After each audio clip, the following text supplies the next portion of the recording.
안녕하세요. 50대처럼 살기 위해 노력하는 70대 할머니입니다. 여러분, 풍운 조화라는 사자성어 들어보셨나요? 바람이나 구름 같은 자연의 변화는 예측하기 어렵다는 뜻입니다. 하지만 지금은 기술이 많이 발전해서 바람이 어떻게 변화하는지, 구름이 어느 방향으로 갈지, 또 어떻게 모습을 변하게 될지 미리 알 수 있게 되었죠. 이런 자연의 변화도 알 수 있을 정도로 세상이 바뀌었지만 왜 어떤 사람이 어떻게 바뀔 거라는 예측은 할 수 없는 걸까요? 아니면 10년이면 강산도 변하고 서당계 10년이면 풍어를 읊는 것처럼 사람도 마땅히 변하는 게 자연의 섭리이기에 구태여 설명이 필요하지 않는 걸까요? 재행무상이라고 우주의 모든 사물은 늘 돌고 변하여 한 모양으로 머물러 있지 아니한다고 하는데 하물며 사람이 변치 않을 수 없겠죠. 하지만 왜 늘 변하지 않았으면 하는 건 꼭 변하고 변했으면 하는 건 변치 않는지 짧지 않은 70여 년의 삶을 살아봐도 아직도 잘 모르겠네요. 변하지 않았으면 하는 것, 그건 역시 사랑하는 사람들과의 시간일 겁니다. 특히 내가 사랑하고 지켜주는 가족들과의 시간은 영원히 변치 않았으면 하는 게 사람의 바람이죠. 하지만 회자 정리, 만남이 있으면 헤어지는 법도 있기에 언젠가 자연의 섭리대로 헤어지게 될 수밖에 없습니다. 그날이 오기 전까지 수많은 추억을 쌓으며 탈 없이 사는 게 최선이겠죠. 불행하게도 저는 탈 없이 살 수 없었습니다. 아니, 너무 탈이 많아서 탈이었네요. 변치 않았으면 했던 제 가정에 커다란 변화가 찾아온 거예요. 첫째 아들과 둘째 아들이 아직 초등학교에 다닐 때였고 딸은 유치원도 안 들어간 나이였죠. 제 남편은 트럭에서 물건을 떼다가 파는 일을 했었는데 과일도 팔고 화분도 팔고 가끔씩 양말이나 옷도 팔고 그랬어요. 그러다 그날은 장사가 잘 된다고 밤 늦게까지 일하다가 새벽에 물건을 더 떼어온다고 잠도 못 자고 나갔었습니다. 물 들어올 때 늦었다가 물이 범람해 버린 걸까요? 남편은 새벽 고속도로에서 졸음운전을 하다가 사고가 나서 세상을 떠나고 말았습니다. 한순간에 저는 남편을 잃었고 자식 셋은 아빠를 잃었죠. 제게는 그 당시 남편의 죽음을 슬퍼하고 애도할 시간도 사치였네요. 저 혼자 먹여 살릴 자식이 셋이었으니 말입니다. 저는 시장에서 나무를 팔면서 자식을 키웠습니다. 다행히 제게 장사하는 재주가 있는지 네 가족이나 먹고 살 수 있었네요. 자식을 키우면서 제가 가장 두려워했던 건 나의 부족함 때문에 자식의 미래를 지원해 주지 못하고 막는 거였어요. 제 자식들은 하나같이 다 공부를 웬만큼 해서 그만큼 공부를 시켜야 했는데 참 제가 할 수 있는 한에서는 애들 교육비에 아낌없이 투자를 했던 것 같네요. 그리고 남은 돈은 전부 저축을 해서 딸이 중학교 졸업할 때쯤엔 반찬 가게를 열었고요. 자식 셋 서울에서 이름난 대학에 갈 수 있었고 그중 가장 공부를 잘했던 첫째 아들은 우리나라에서 이름난 대기업인 땡땡전자에 입사를 했고 둘째는 사업을 그리고 딸은 대학 졸업하기도 전에 일찍이 가공회사에 들어갔죠. 저는 이때 제가 할 수 있는 건 다 했다고 생각을 했습니다. 막내인 딸아이까지 지 밥벌이 할 수 있게 키워놓으면 부모된 도리는 다 한 거라고. 그저 자식들이 알아서 살아가는 모습을 지켜만 보면 된다고. 그렇게 생각을 했어요. 이제 자식 키워내는 일 다 했으니 내 일 열심히 하면서 내 인생 살면 된다고요. 하지만 자식을 낳으면 죽기 직전까지 부모 일은 끝나는 게 아니었습니다. 자식들이 웬만큼 크고 지 앞가림을 할 수 있어도 부모가 하는 일은 그저 자식 걱정뿐이었어요. 둘째 아들은 어려서부터 사교성도 좋고 말을 참 잘했어요. 과묵한 지 형과는 다르게 학교 들어가기 전부터 동네에서 어른들 틈에 껴서 이런 얘기 저런 얘기 조잘조잘 잘 떠드는 게 취미인 아이였죠. 그리고 그런 성격이 커서는 사업을 하는데 탁월한 역할을 했습니다. 대인관계가 좋고 사람들에게 신뢰를 줄 수 있었거든요. 저야 늘 둘째 아들에게 들어도 뭐가 뭔지 몰랐지만 사업 수완이 나쁘지는 않았어요. 근데 탑을 쌓는 건 어렵지만 무너지는 건 참으로 쉽더군요.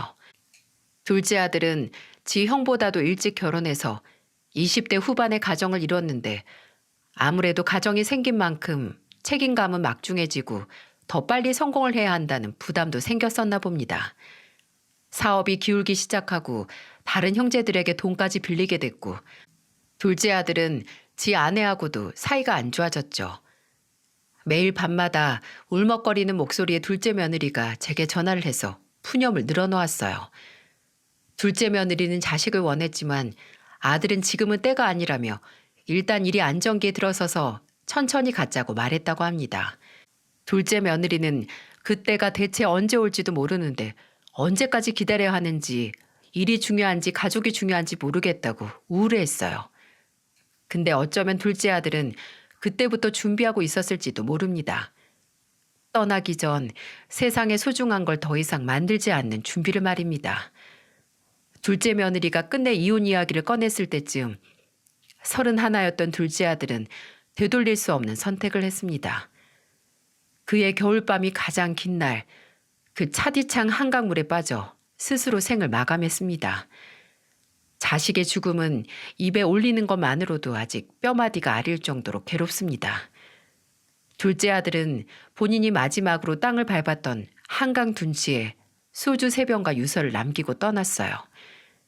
유서에는 더 이상 가족들에게까지 피해를 주면서 살고 싶지 않다고, 늘 못난 선택만 하다가 마지막에 실망감만 안겨줘서 아내에게 미안하고 염치 없는 동생이라서 형에게 또 미안하고, 한심한 오빠라서 동생에게 미안하고, 그리고 최악의 이별을 안겨드려서 어머니에게 너무 죄송하다고, 어머니에겐 용서조차 바라지 않는다고, 그저 본인이 일찍 가서 남은 수명이 있다면 그게 어머니에게 가길 바란다는 내용이 있었습니다. 어머님, 어머님, 그 사람 불쌍해서 어떻게 해요? 나 때문에 내가 가장 힘들 시기에 그 사람을 버려서 저 어떻게 해요? 어머님, 그 사람 그렇게 보내고 저 어떻게 살아요? 둘째 며느리와 껴안고 얼마나 울었는지 모릅니다. 저는 자식이 끝내 죽음으로 스스로를 몰아넣었을 정도로 괴로웠던 걸 몰랐던 죄책감으로, 그리고 며느라이는 벼랑 끝으로 남편을 몰았다는 죄책감으로 말입니다. 근데 그게 어찌 둘째 며느리의 탓이겠어요? 저는 형식이는 널 원망 안 한다고, 내 아들은 그럴 애가 아니다, 그저 너에게 미안해하고 고마워할 거라고 하면서 며느리를 위로했습니다. 둘째 며느리는 몇 달 정신과 치료를 받을 정도로 힘들어했지만 다행히 다시 본인의 인생을 살게 됐습니다. 저는 둘째 며느리에게 우리 형식이 목까지 행복하라고, 그럼 된 거라고 했어요. 그리고 둘째 아들의 행복을 빌었던 것처럼 둘째 며느리의 행복을 바랐습니다. 그리고 저는 매일 밤마다 먼저 가서 우리를 보고 있을 남편이 본인 아버지를 닮았다고 그렇게 예뻐하던 둘째 아들을 하늘에서 만나 기나긴 회포를 풀고 있길 바랐어요. 그리고 그럴 거라고 믿었고요. 그런 생각을 하지 않으면 둘째 아들마저 떠난 현실을 버틸 수 없었습니다. 자식들이 커서 다 독립한 집안에서 가끔씩 자식들의 흔적이 보이면 그렇게 먹먹하잖아요.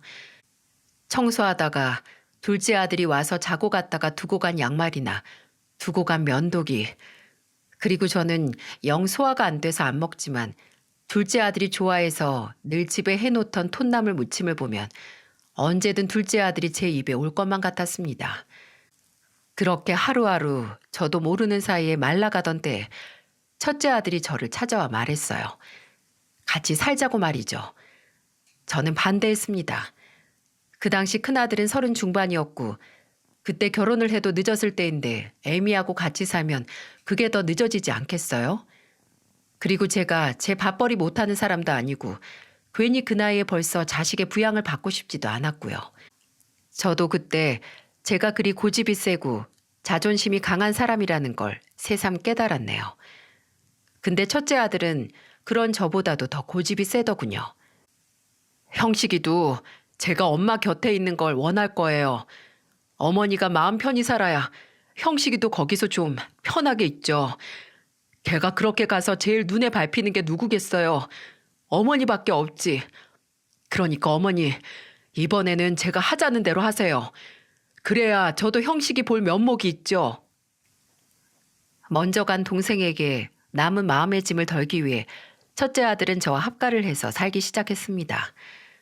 저는 괜히 짐이 된 것만 같아 아들에게 미안했지만 그래도 그런 첫째 아들과 함께 살기 시작했기 때문에 덜 외롭고 그리고 둘째 아들에 대한 죄책감을 잊을 수 있었어요. 그 죄책감이 완전히 사라지진 않았지만 그래도 첫째 아들이 옆에서 힘을 주니 괴롭진 않았습니다. 하지만 그런 첫째 아들에게 너무 기대려고 하지도 않았어요. 언젠가 첫째가 결혼을 하면 다시 보내줘야 하니까요. 첫째 아들이 말버릇처럼 본인은 어머니를 함께 모실 여자가 아니면 결혼은 안 할 거라고 차라리 평생 미혼으로 어머니와 함께 살겠다고 했지만 그저 듣기 좋은 소리라고만 생각을 했죠. 근데 이 녀석이 다시 함께 산 지 2년 만에 정말 딱 그런 여자를 데리고 왔더군요. 며느리는 첫째 아들보다 5살 연하로 미술관에서 일한다고 했습니다. 거기서 안내도 하고 그림 같은 걸 설치하는 일도 한다고 하더군요. 키가 크고 늘씬해서 승무원 같기도 했고 모델 같기도 했네요.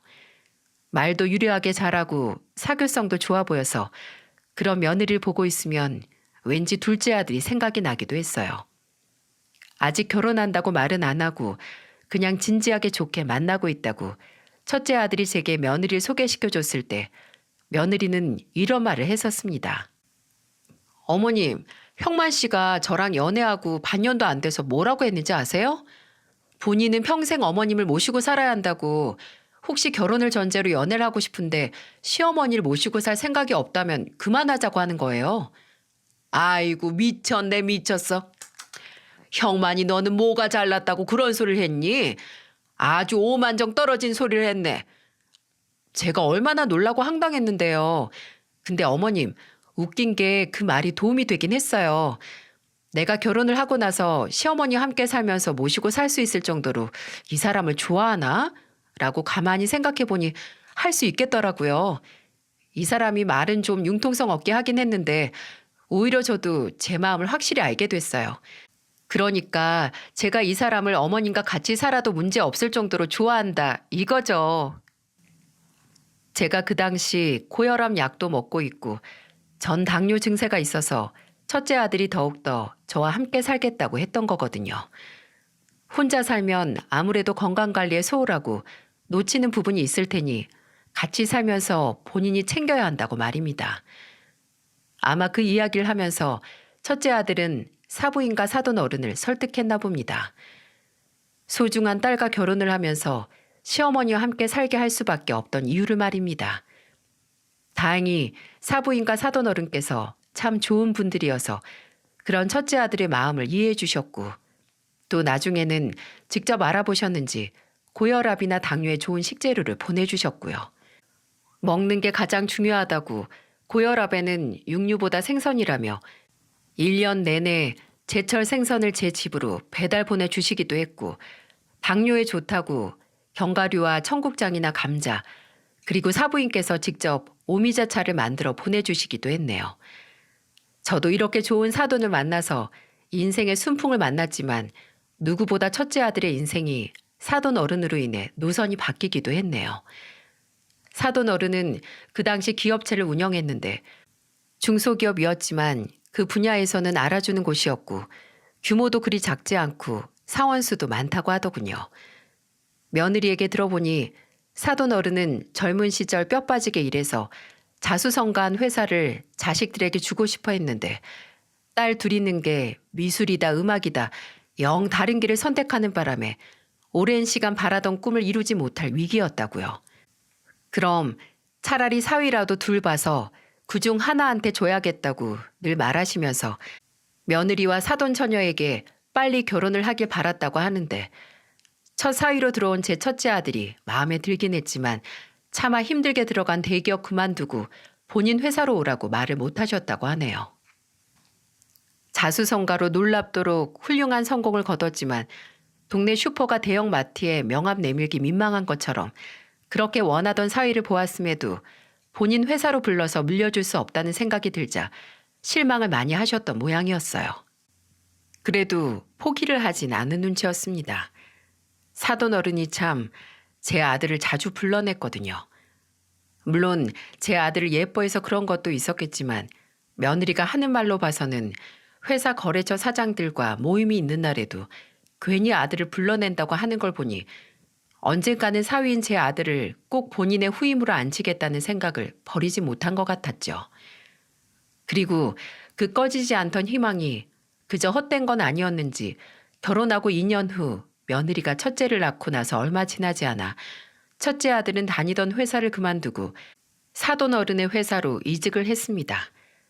솔직히 바늘 구멍보다 좁은 경쟁률을 뚫고 들어간 회사에서 곧 승진을 눈앞에 두고 그만둔다고 했을 때는 속이 답답했네요.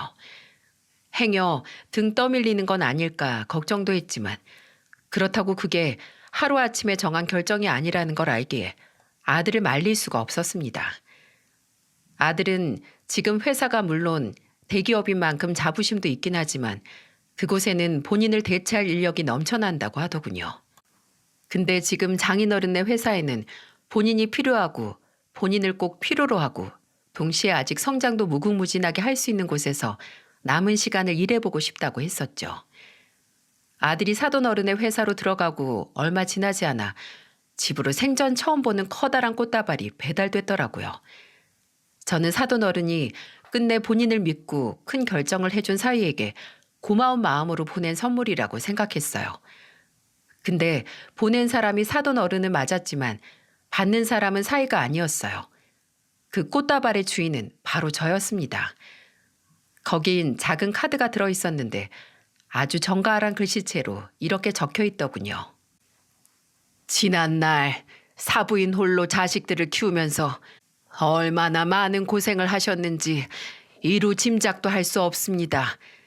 그렇게 큰 장남이 어렵게 들어간 세계 최고의 기업을 그만둔다고 했을 때 아마 사부인께서도 많은 생각을 하셨으리라 생각합니다. 사부인의 희생과 보살핌이 없었다면 김서방 혼자의 힘으로는 가지 못했을 곳이었기에 아마 약간의 상실감도 드셨겠지요.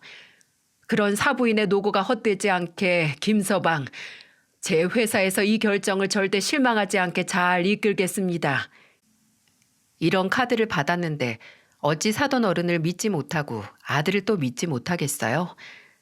사돈 어른이 이렇게 제게 감사한 마음을 표현하신 만큼 며느리도 아들에게 고마워했어요. 그때가 사돈 어른 회사가 좀 힘들 때이기도 했고 며느리는 또 며느리대로 장녀로서 오랜 시간 가업을 이어달라는 아버지의 부탁을 거절해온 부채감이 있었던 것 같더라고요. 말도 못했던 걱정거리를 아들이 본인을 희생하고 지금까지 쌓아온 걸 포기하면서 대신 해결을 해줬으니 그만큼 감동이 컸던 거겠죠. 하지만 아들 또한 그 결정을 며느리에게 보답하는 마음으로 했을 겁니다. 며느리가 결혼을 하고 저와 함께 살면서 제게 참 잘했거든요. 며느리가 첫째 손자를 낳고 나서는 일을 그만둬서 아무래도 집에서 같이 보내는 시간이 많았는데 며느리와 함께 있으면서 가장 시간이 빨리 가는 게 바로 TV를 보는 거였죠. 둘이서 TV를 보면서 누가 맞고 누가 틀리고 저건 뭐고 저런 게 있었냐며 TV에서 나오는 소리보다 더 크게 떠들다 보면 금세 아들이 퇴근해서 올 때가 됐거든요. 왜 나이가 들수록 TV 드라마 내용 따라가기가 어렵잖아요. 나오는 사람도 많고 누가 누굴 만났고 누구랑 헤어졌고 누구랑은 또 원수지간이고 관계도 복잡해서 말입니다. 그래서 잠깐 한눈 팔면 언제 저렇게 됐나 싶었죠. 근데 며느리와 함께 TV를 보면 그럴 걱정이 없었네요. 며느리는 제가 뭘 물어보면 참 성가시거나 귀찮다는 모습 하나 없이 하나부터 열까지 전부 다 가르쳐 줬어요. 말도 잘해서 어쩔 때는 드라마를 보는 것보다 며느리가 하는 설명을 듣는 게 더 재밌기도 했고요. 그때가 좋았습니다. 어쩌면 제겐 그 순간도 영원히 변치 않았으면 했던 날들이었던 것 같기도 하네요. 하지만 모든 건 변하기 마련이죠. 저는 10여 년을 해온 반찬 가게를 접었습니다. 아무래도 당뇨가 있는 제가 계속해서 음식을 만들면서 수시로 간을 보는 게 무리였거든요. 물론 그간의 경력으로 간을 맞추는 건 얼추 눈대중 손대중으로 가능하긴 했지만 그래도 제게는 조금씩 맛을 보는 것도 쌓이다 보면 치명적이어서 오랜 고민 끝에 내린 결정이었네요. 그리고 그맘때쯤 며느리가 임신을 해서 둘째 손주를 낳았습니다. 제가 은퇴를 하고 새로운 식구가 생긴 건 큰 변화였지만 정말 저희 집에 찾아온 충격적인 변화는 따로 있었어요. 둘째를 낳고 나서 며느리는 좀 달라졌어요. 물론 첫째 때보다 며느리가 둘째를 출산을 하면서 고생을 많이 했습니다. 임신 중독증도 알아서 손자가 예정보다 일찍 태어나기도 했거든요. 다행히 손자는 건강했지만 며느리는 아이만큼이나 회복을 하지 못했습니다. 출산 후에도 혈압이 떨어지지 않았고 부종 때문에 온몸이 부어서 많이 힘들어했거든요. 그래서 출산 후 저와 함께 식단을 맞춰 나갔고 병원에서 치료도 받았어요. 다행히 한 달 정도 지났을 때 많이 나아지긴 했지만 산 넘어 산이라고 이제는 우울증 때문에 힘들어하더군요. 며느리는 태어난 둘째 손주를 보지 않으려고 했습니다. 본인은 첫째 손주를 볼 테니 제게 맡기더라고요. 물론 제가 이제 가게를 접고 시간이 많이 남긴 했지만 그래도 아직 엄마 젖도 안 뗀 아기를 그리 단호하게 떼어놓다니 저로서는 놀랄 수밖에 없었죠. 제가 힘든 건 알지만 그래도 네 자식인데 저 좀 물려하지 않느냐고 했더니 며느리는 제게 충격적인 이야기를 털어놓더군요. 어머님, 근데 저 준호가 제 아이 같지가 않아요. 분명 민호 낳았을 때는 당장 민호를 위해서 목숨까지 바칠 수 있다고 생각했는데 준호를 보고는 그런 생각이 전혀 안 들어요. 그렇게 말하며 며느리는 죄책감이 든다고 본인은 좋은 엄마가 아니라며 울었습니다. 분명 저로서는 이해가 가지 않는 말이었지만 며느리가 눈물까지 흘리며 괴로워하니 저 또한 마음이 아팠습니다. 그래서 아들과 상의하에 며느리를 데리고 상담을 받으러 다녔죠. 며느리는 산후 우울증 진단을 받았고 우울증 때문에 잃어버린 아이와의 유대감 회복을 위해 치료를 받았어요. 가족들의 도움도 적극적으로 필요했던 만큼 저도 아들도 며느리가 치료될 수 있게 최선을 다해 도왔습니다. 다 같이 가족 상담을 받으러 가기도 했고 며느리가 혼자만의 시간을 보내며 정신적이고 육체적인 힘을 충전할 수 있도록 했어요.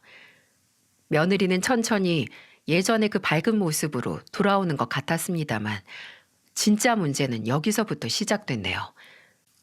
이제는 며느리가 무슨 일만 있으면 다시 우울증이 도진 것 같아요 라고 하면서 이미 이겨낸 병을 변명거리로 삼는다는 거예요. 분명 저는 매주 수요일에 며느리에게 휴가를 주겠다고 했어요. 그날은 아무 걱정 말고 혼자 쉬라고. 애는 내가 낮에 보고 아들이 퇴근하면 그때는 아들이 볼 거라고 하면서요. 근데 그게 점점 어머님, 저 목요일에도 좀 쉬면 안 돼요? 어머님, 저 주말에도 쉬면 안 될까요? 라고 점점 도가 지나치더라고요. 아니, 저도 좀 쉬고 아들도 좀 쉬어야죠. 언제까지고 우울증을 핑계로 밖으로 나돌아다닐지. 그러다가 한 번은 며느리가 저와 약속을 어기고 나가서 연락이 두절된 적이 있습니다. 그날은 제가 병원에 가는 날이라 며느리에게 손자들을 맡기고 낮에 잠깐 갔다 오기로 했는데 얘가 연락이 전혀 안 되는 거예요. 그래 놓고선 밤 10시가 돼서야 집으로 기어들어왔더군요. 당연히 저는 그날 예약된 검진을 받지도 못했고 저도 아들도 며느리에게 한 소리를 했어요. 아무리 네가 힘들었어도 이제 어느 정도 나아졌고 우리도 노력을 했으니 이제 정신 차리고 서로 돕고 도우면서 살라고. 이렇게 지킨 약속을 어기면 어떻게 하냐고 말입니다. 그랬더니 또 며느리는 꺼이꺼이 울음을 터뜨리면서 서로 목소리로 말했어요. 나 아직 아프단 말이에요. 왜 아무도 내 마음을 몰라줘? 내가 이러다 정말 잘못되면 누가 책임질 건데요? 어머님, 어머님이 책임지실 거예요? 제가 우울해서 혹시라도 진짜 어떻게 되면 어머님이 그때 책임지실 거냐고요. 그 말을 듣는데 제가 어떻게 저 말을 나한테 하지 싶더라고요. 분명 우리 집안 사정 뻔히 알고 제 둘째 아들이 제 가슴 속에 묻혀 있다는 걸 아는 애가 어떻게. 화가 난 아들은 그 자리에서 신경질적으로 며느리를 끌어내려고 했습니다. 저는 그런 아들을 맞고 말했어요. 내가 책임질 게 뭐가 있니? 책임은 네가 져야지. 너 이제 애가 둘이다 둘. 네가 네 배 아파서 낳은 자식이 둘이라고. 그럼 네가 책임을 져야지 누구더러 책임을 지라 말아야. 수민아 부탁인데 후회할 짓 하지 말어라. 너 분명히 지금 네 모습 후회한다. 알겠니? 너 지금 이렇게 생각나는 대로 아나무인으로 행동하는 거 시간 지나고 나서야 제발 그때로 돌아가고 싶다고 바닥을 치면서 후회를 할 거다. 근데 그게 어떻게 돌아가지겠니? 그러니까 만회할 수 있을 때 잘해. 하지만 제 말에도 며느리는 정신을 차리지 못했어요. 이제 밖에만 나가면 연락이 안 되는 건 기본이고 심지어 저 몰래 집에서 나가려고 갖은 수를 다 쓰더라고요. 그리고 참 괘씸했던 게 나가서 연락이 안 되는 며느리는 간혹 제가 너무 몸이 안 좋고 외출을 해야 될 일이면 본인이 일찍 안 들어오고 꼭 사부인을 제 집으로 보냈습니다. 딸이 시어머니 좀 도와달라고 한 연락을 받고 온 사부인을 마주했을 때 어찌나 민망하던지 손주 둘도 못 봐서 도움을 요청한 할머니가 된 것 같기도 했고요. 근데 마찬가지로 사부인도 딸 하나 설득 못해서 대신 왔다는 생각에 제 앞에서 민망해 하시면서 사과를 하시더라고요. 사부인 죄송합니다. 어째 수민이 걔가 나이를 거꾸로 먹는 것 같아요. 자식이 둘이면 좀 철들만도 한데 제가 어떻게 사과를 드려야 할지. 사부인하고 김서방 보기도 염치가 없네요. 저 두 사람 좀 쉴 수 있게 제가 주말에는 애들 좀 데려가서 볼까요? 그 말을 어떻게 넙죽 받을 수 있겠어요? 저는 괜찮다고. 어차피 지금 같이 사는 사람은 나이니까 너무 걱정 말라고 그냥 이렇게 종종 놀러와서 손자들이나 보고 가시라고 했습니다. 사부인은 제 대답에 연신 한숨을 내뱉으며 사과를 했고 안 그래도 더 이상 딸이 정신을 못 차리는 것 같으면 사돈 어른께 말을 한다고 하더군요. 안 그래도 벼르고 계시다고 하면서요. 그렇지 않아도 그 후에 며느리가 사부인의 연락을 받고 친정에 갔다 왔는데 집에 아주 어두운 표정으로 들어오더니 며칠 외출을 안 하더라고요. 무슨 꾸중을 들었는지 모르겠지만 안타깝게도 약효는 며칠 가지 않았습니다. 며느리의 때늦은 비행에 여러 가지 걱정이 많았지만 그중 가장 제 심장에 해로웠던 게 바로 며느리와 아들과의 사이에 금이 가고 있었다는 겁니다. 며느리가 자꾸 나가면 연락도 안 되고 말도 없이 외박하고 애들은 제게 맡기고 나 몰라라 하니 아들은 화가 났고 그런 며느리와 대화를 해보려고 했지만 며느리는 처음에만 듣지 요지부동이었어요. 그러니 밤만 되면 건너방에서 아들과 며느리가 다투는 목소리가 들려오고 애들은 불안해하고 또 저도 불안하고 아주 죽을 맛이었네요. 그러다가 하루는 아들이 거나하게 술에 취해서 들어왔었어요. 아유, 아주 독에 빠졌다 들어왔지? 사돈 어른이랑 마셨니? 아니, 저 혼자 마셨어요. 애엄마는요? 있어요? 있겠니? 오전에 나갔는데 아직도 깜깜무소식이다. 애들도 일찍 자니까 너도 발만 닦고 어여 자. 아들은 원체 술을 좋아하진 않는데 그날은 혼자 마셨다며 거하게 취해서 들어와서 횡설수설 하더라고요. 술을 더 마시겠다며 식탁에 앉아서 고개를 푹 숙인 채 흥얼거리는데 갑자기 그 혼잣말 같던 노랫소리가 점점 구슬픈 울음소리로 바뀌는 거예요. 예, 형만아. 형만이 너 지금 우니? 울어? 어머니, 저 그냥 이혼할까요? 수민이랑 이혼해서 그냥 어머니하고 애들하고만 살까요? 얘가 지금 무슨 소리야? 갑자기 무슨 이혼? 준호가 아직 말도 잘 못하는데. 너 혹시 그래서 오늘 술 마신 거야? 너희 무슨 일 있니? 근래에 자주 싸우긴 했지만 그게 아주 헤어질 정도로 심각했던 거야? 어머니, 저는 진짜 이혼하고 싶지 않았어요. 근데 그 사람이 협조를 안 해주네요. 협조를. 여러분도 답답하시죠? 저도 그랬습니다. 제가 대체 무슨 소리냐고 알아들을 수 있게 설명하라고 했더니 취기가 올라오는지 아들은 몇 번 더 횡설수설하다가 잠이 들었습니다.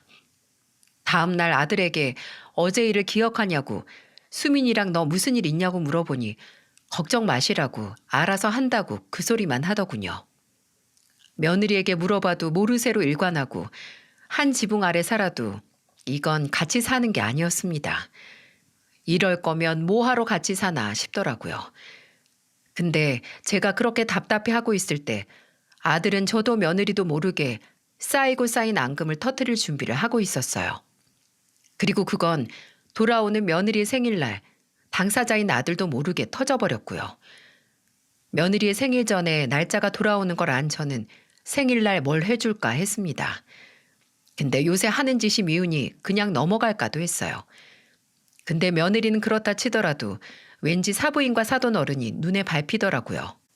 며느리는 밉지만 그래도 두 분은 행여 딸이 생일날 미역국도 못 얻어먹었다는 말을 들으면 서운해하실까 뭐라도 만들어줘야겠다 했죠. 그리고 저도 그때까지는 아직 며느리가 그때 잠깐 방황하는 거라고 그렇게 믿고 있었으니까요.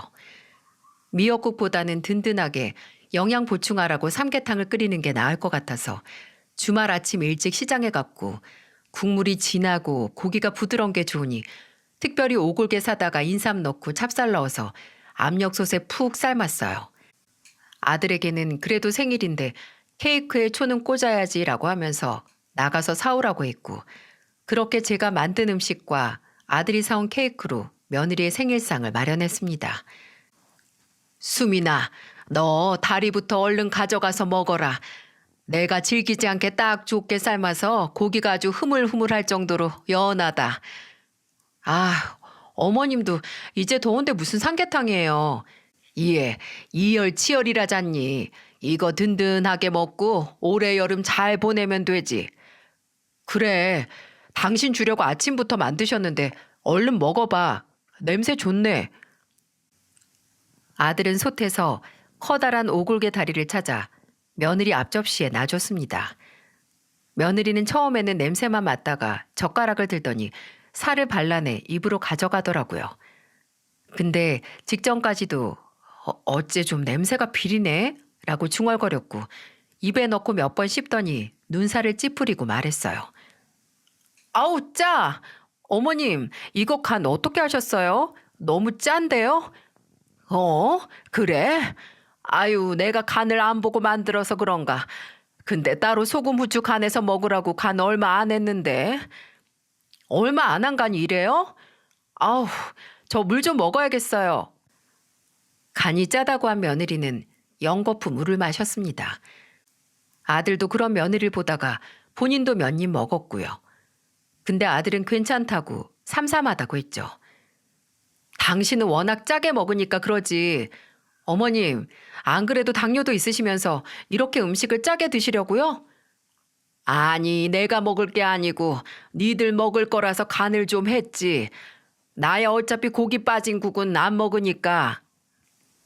그럼 어차피 어머님이 안 드실 음식이라서 막 하신 거네요? 무슨 말을 그딴 식으로 해? 어머니가 당뇨 때문에 음식하면서 간 못 보시는 거 잘 아는 사람이. 그러니까 어차피 이제 간도 잘 못하셔서 은퇴까지 하신 분이 왜 이렇게 일을 벌리시냐고. 왜겠냐? 다 당신 생일이니까 뭐 좀 해주시려고 하다가 이렇게 된 거 아니야?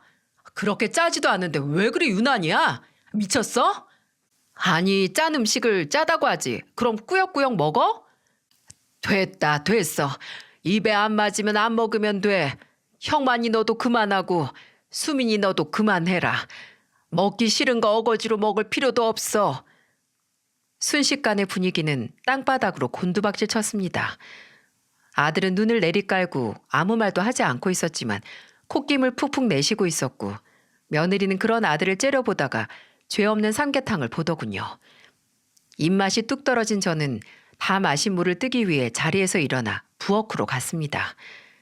제가 정수기 앞에서 물을 뜨고 있는데 그때 며느리가 제 뒤를 지나가 싱크대 앞으로 가는 겁니다.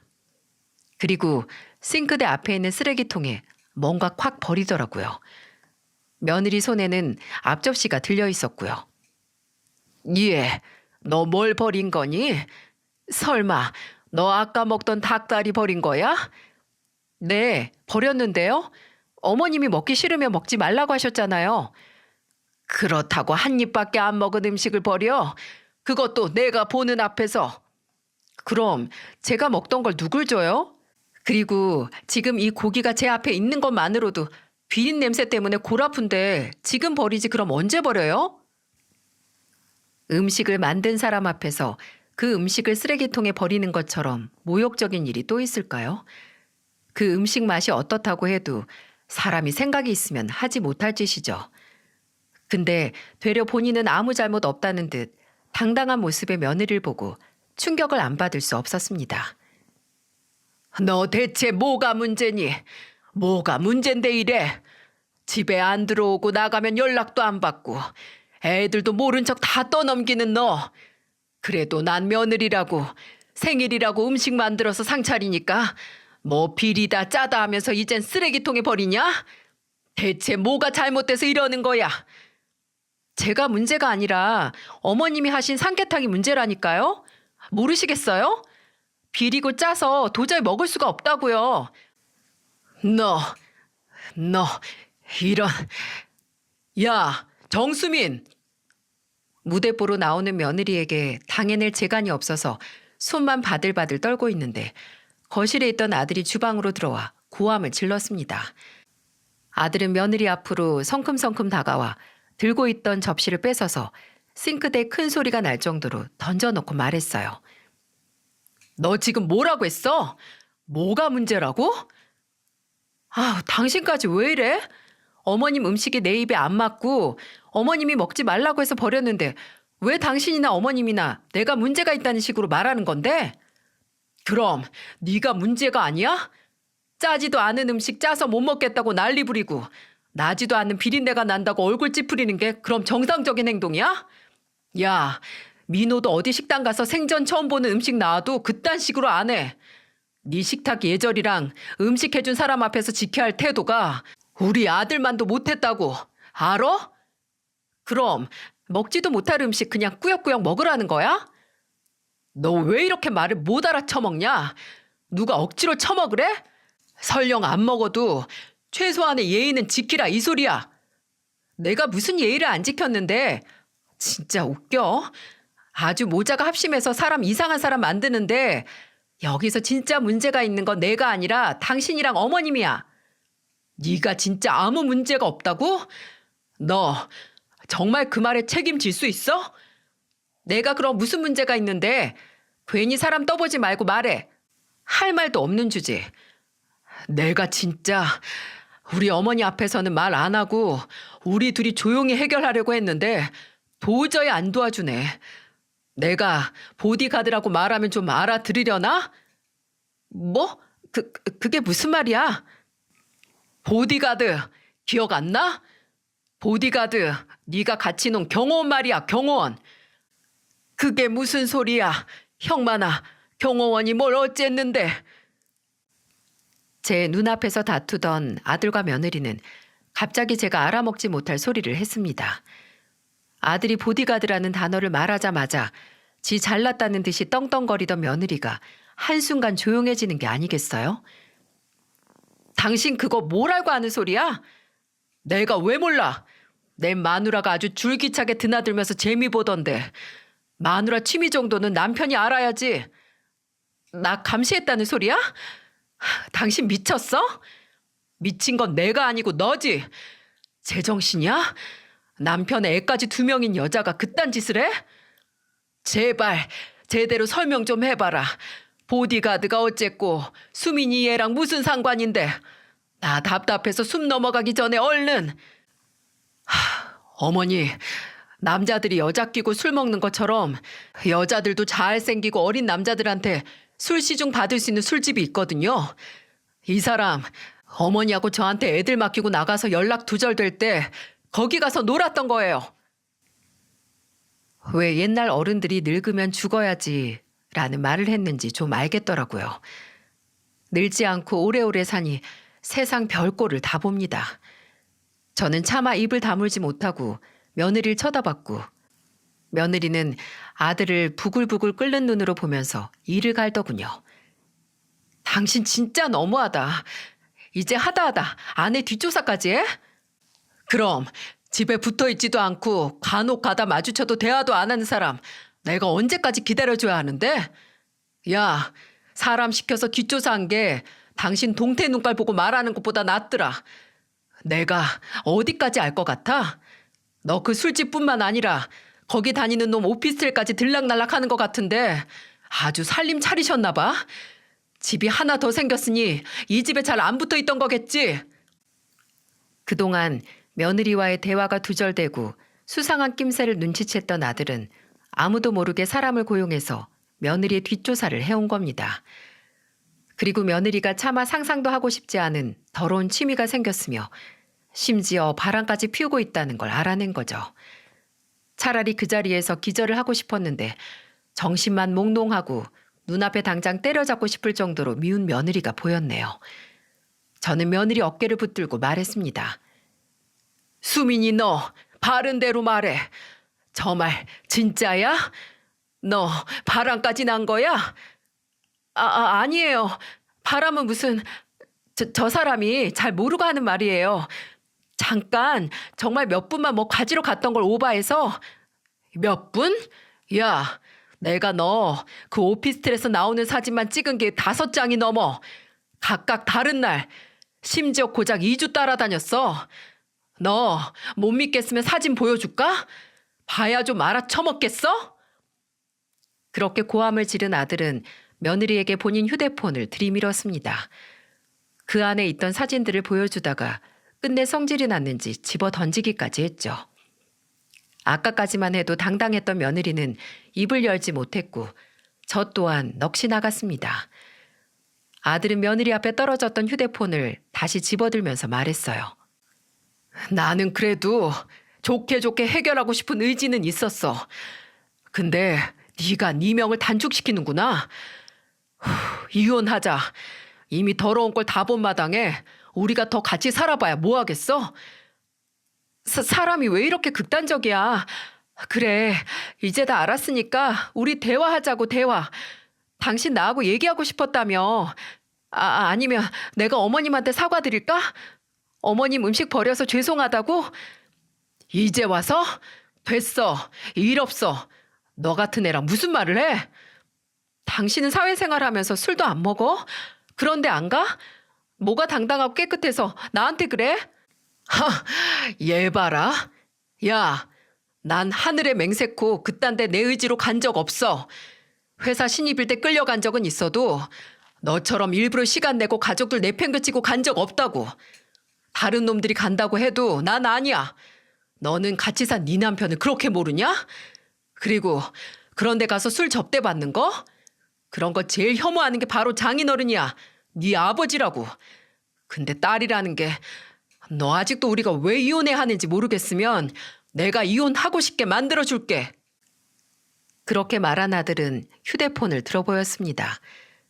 그리고 얼마 지나지 않아 며느리에게 그 휴대폰을 가까이 보여주면서 말했어요. 네가 한지, 네가 만난 놈, 너네 둘이 있던 사진 다 네 아버지한테 보냈어. 뭐? 당신 미쳤어? 그리고 더 이상은 너랑 같이 못 살겠다고 죄송하다고 했어. 어때? 이 정도면 좀 이혼 생각이 들어? 며느리는 귀가 찢어질 만큼 소리를 지르며 울고불고 아주 난리를 부렸습니다. 당장이라도 폭발할 것 같은 산처럼 바들바들 떨면서 어떻게 그런 짓을 하냐고 나 죽는 꼴 보고 싶냐며 고래고래 소리를 질렀어요. 그리고 며느리가 그렇게 과민 반응을 했던 건 다 그럴 만한 이유가 있었습니다. 아들이 사돈 어른에게 그 문자를 보내고 나서 얼마 지나지 않아 사돈 처녀가 저희 집으로 왔습니다. 사돈 처녀는 사돈 어른과 사부인의 말을 듣고 며느리를 잡으러 온 거였어요. 사돈 어른이 며느리를 집으로 데리고 오라고 했더군요. 안 간다고 바락바락 버티던 며느리는 제 풀에 지쳐서 팔려가는 소마냥 사돈 처녀 손에 이끌려 지 친정으로 갔습니다. 그리고 다음 날 사부인에게서 전화가 왔었죠. 사부인은 매갈이 하나 없는 목소리로 제 목소리를 듣자마자 3분가량 울기만 하셨습니다. 그리고 연신 말씀하셨죠. 죄송합니다.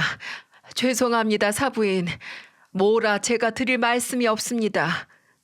얘가 지 아빠한테 맞고도 정신을 못 차려서 지금 병원에 있어요. 놀라서 넘어가는 줄 알았죠. 아니, 아무리 며느리가 잘못을 했어도 병원에 입원을 할 만큼 딸을 때리다뇨. 제가 놀라서 대체 얼마나 다친 거냐고, 왜 그러셨냐고 하자 사부인은 그게 아니고 애 아빠가 손을 든 건 맞는데 뺨을 한 대 세게 쳤고 그거 맞고 딸이 도망가다가 아파트 계단에서 넘어져 굴러서 갈비뼈에 금이 가고 다리가 골절됐다고 하더군요. 참 사돈 어른이 폭행을 한 게 아니라 다행이었지만 가지가지 합디다. 가지가지 해요. 사부인은 이 일은 용서도 구할 수 없는 일이라고 하시며 김서방의 의견을 전적으로 수용하겠다고 하시더군요. 그저 어린 손주들이 모르게만 해달라고 간곡히 부탁하셨습니다. 본인 딸을 위해서가 아니라 행여 아이들이 충격받을까 걱정이 이만저만이 아니셨네요. 어찌 이렇게 마음씨 고운 사부인에게서 마음씨가 고약하다 못해 썩어가는 며느리가 자란 걸까 참 생각이 많아지더라고요. 아들은 바로 이혼 소송 절차를 밟았습니다. 실제로도 아들은 며느리의 외도를 알았을 때도 참고 넘어가려고 했다고 하네요. 둘째 손자가 아직 어려서 차마 이혼까지 할 수는 없을 것 같았다고요. 근데 본인의 더러운 비밀을 우리가 모를 거라 착각하고 집에서조차 망나니처럼 구는 며느리를 보고 이건 도저히 참아선 안 되는 일이라고 생각을 했다고요. 며느리 측에서는 합의 이혼을 제안해 왔는데 아들에게 듣기로는 며느리 측 변호사가 사돈 어른과 함께 일하는 변호사라고 하더군요. 며느리가 아니라 사돈 어른이 합의를 제안하는 것 같다고 말입니다. 재산이든 양육권이든 잘못은 딸인 며느리에게 있으니 모든 걸 다 시인하고 사위인 제 아들의 뜻에 맞추겠다고 말입니다. 그리고 사돈 어른은 이혼 소송이 마무리되기 전에 한 번 제 아들을 찾아왔었는데 그건 아들에게 이혼 후에도 본인 회사에 계속 남아달라는 부탁을 하기 위해 오신 거였습니다. 저는 나가보진 않았지만 거실 창문을 통해 본 사돈 어른은 끝내 손으로 눈가를 가리며 눈물을 보였고 아들은 그런 사돈 어른 어깨를 감싸 안고 위로를 해주더군요. 하지만 아들은 그 제안에 응하지 않았습니다. 이미 다 끝난 관계인데 일까지 얽혀버릴 수 없다면서 말이죠.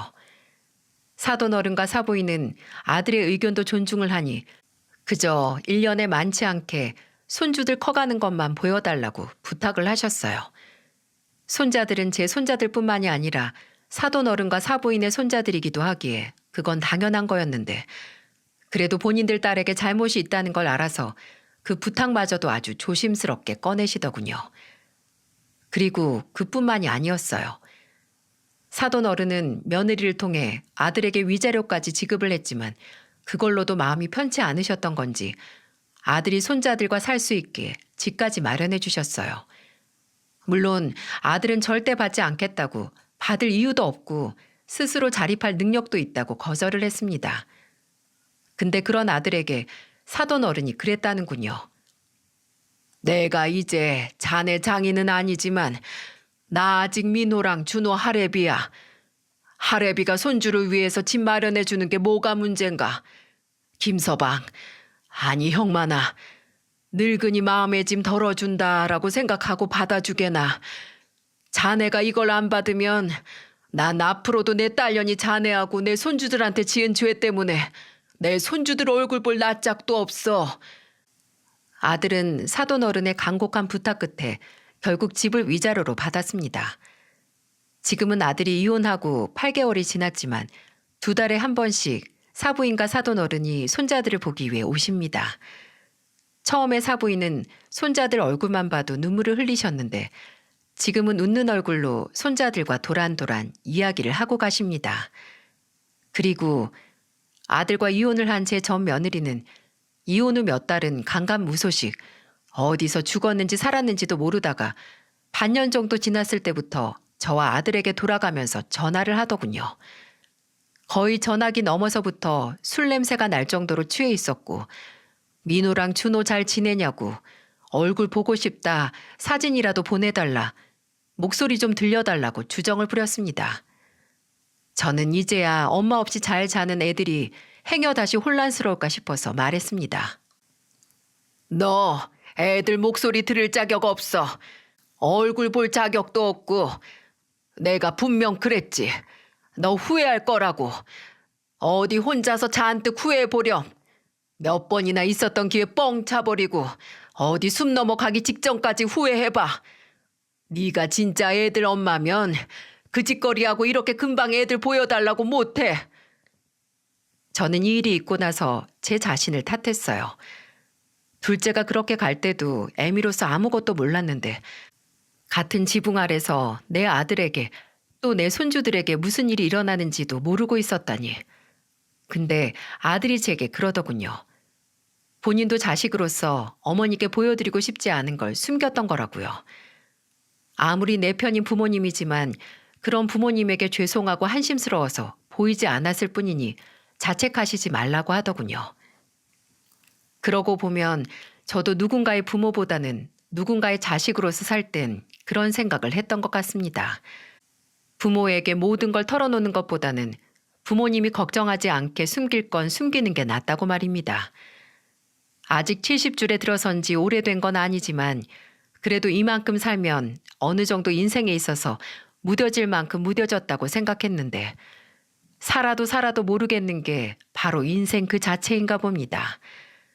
그래도 이렇게 많은 분들께 제 이야기를 전해드릴 수 있는 곳이 생겨서 얼마나 다행인지 모릅니다. 제게 이야기를 할 수 있는 기회를 주신 여러분께 감사드리고 또 어떤 일이 있어도 꺾이지 않고 그저 잘 커준 제 자식들에게 고맙습니다. 부디 제 가족과 여러분 모두 건강한 한 해를 보내시길 바랍니다.